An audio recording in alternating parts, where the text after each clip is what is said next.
something happening here. What it is ain't exactly clear. There's a man with a gun over there telling me I got to beware. I think it's time we stop, children. What's that sound? Everybody look what's going down. This needs to be addressed. Last week in the legislature, we spent an inordinate amount of time addressing puppy laws. Puppy laws that many believed didn't need to be addressed to the extent that they did, just because Oprah Winfrey thought they did. Folks, we have a problem where the lives of Pennsylvania citizens are being severely impacted. Lives lost, lives tragically impacted for the rest of their lives, property stolen. And if this isn't hitting you or your family or someone you know with this type of horrific crime against a family member or a friend, then it's definitely hitting you in your back pocket, because it is costing Pennsylvania taxpayers hundreds of millions of dollars a year for educational services, health care services, incarceration of illegal aliens, and the list goes on and on and on to the way that your back pocket is impacted by the illegal aliens that have invaded our state and our nation. We had a hearing last year with the House Republican Policy Committee in October 2007, and Jack Martin, the Special Project Director from the Federation for American Immigration Reform, quantified the ever-increasing taxpayer costs directly associated with Pennsylvania's estimated 125,000 to 150,000 illegal alien population. And again, he cited the educational services that are being provided to illegal alien children at $230 million.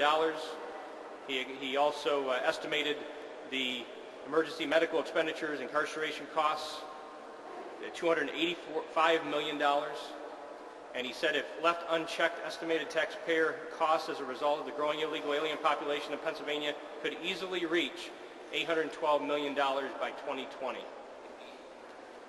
think it's very clear when you have our economy in the state that it's in, and you have the governor setting forth calls for his administration to freeze certain expenditures or to curtail some of the expenditures because of the revenue shortfalls that we've seen over the last couple of months here in Pennsylvania, that this Pennsylvania's legislature should be looking at every avenue possible to save taxpayer dollars. And this is a no-brainer. To go after those who are not here legally, to make sure that we save tax dollars to keep them from accessing what is there for Pennsylvania taxpayers to benefit from, such as our educational and health care services. When we're expending those tax dollars on somebody who shouldn't be here in the first place, they're not being spent on Pennsylvanians, and it's wasting and costing taxpayers hundreds of millions of dollars. Well, we have an answer as to how to correct the problem, and our answer has been also exercised in other states like Arizona, Oklahoma, Georgia, Colorado, states that have taken a very aggressive stand on the illegal alien invasion, that have passed laws going after the licenses of employers who are hiring illegals, to shut off access to public benefits by illegals. Our Senate Pro Tem, Senator Scarnati, passed legislation out of the Senate that would go after some of the public benefits. We have legislation that's been introduced that one of my colleagues will talk about here on the House side that would go after public benefits. I have legislation that would require employers to check Social Security numbers using the E-Verify system, to take away businesses' licenses if they're hiring illegal aliens.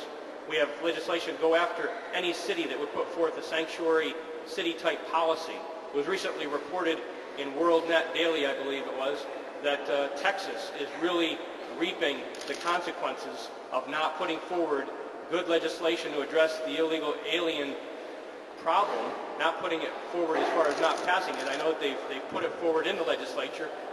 Colleagues that I've talked to in the Texas legislature have tried to advance legislation, but it's been stonewalled there in Texas like it's been stonewalled here in Pennsylvania. But states that have passed it, like Oklahoma, the illegal aliens are fleeing there and heading to Texas. So any state that doesn't address this issue will reap the consequences.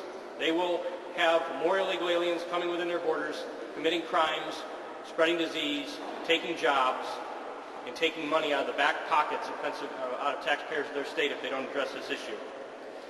Legislation has been introduced by several of my colleagues that are here with me, and I know one of them that just arrived a short while ago, Representative Harry Readshaw. I'd like to introduce to have Representative Readshaw talk a little bit about this issue and the legislation he's introduced.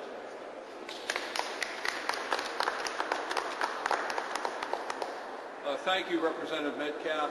Very briefly, ladies and gentlemen, I have stood at this podium before in support of Representative Metcalfe's initiatives, and in January of this year, as a matter of fact, it was January the 17th, House Bill 2169, which I was the prime sponsor of, was introduced in the State Government Committee, and up to this date, we have been unsuccessful in getting that legislation out of committee.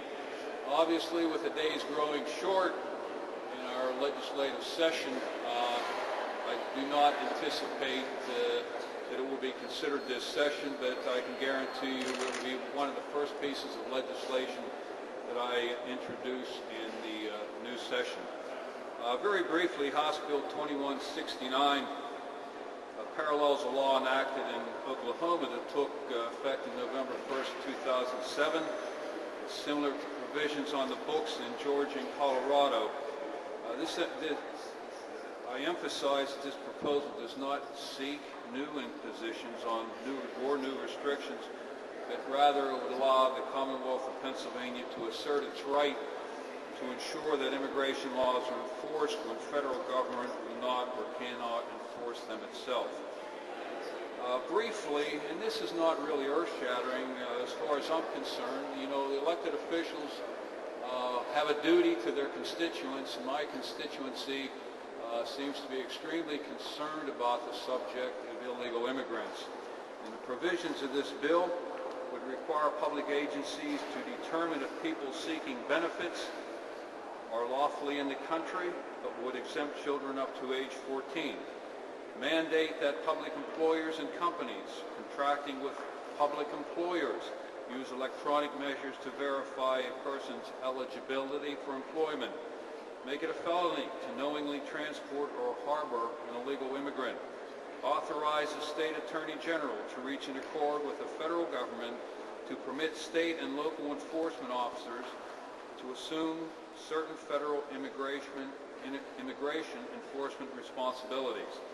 Prohibit illegal immigrants from receiving higher education financial assistance and scholarships, but would allow students to attend at the in-state tuition rate.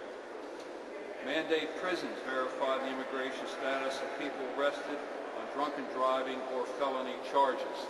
To my way of thinking, as I said, it parallels what has been done in other states, not as severe as some. As we all know, here in the political world, sometimes you have to reach a compromise in hopes that your initiatives are considered.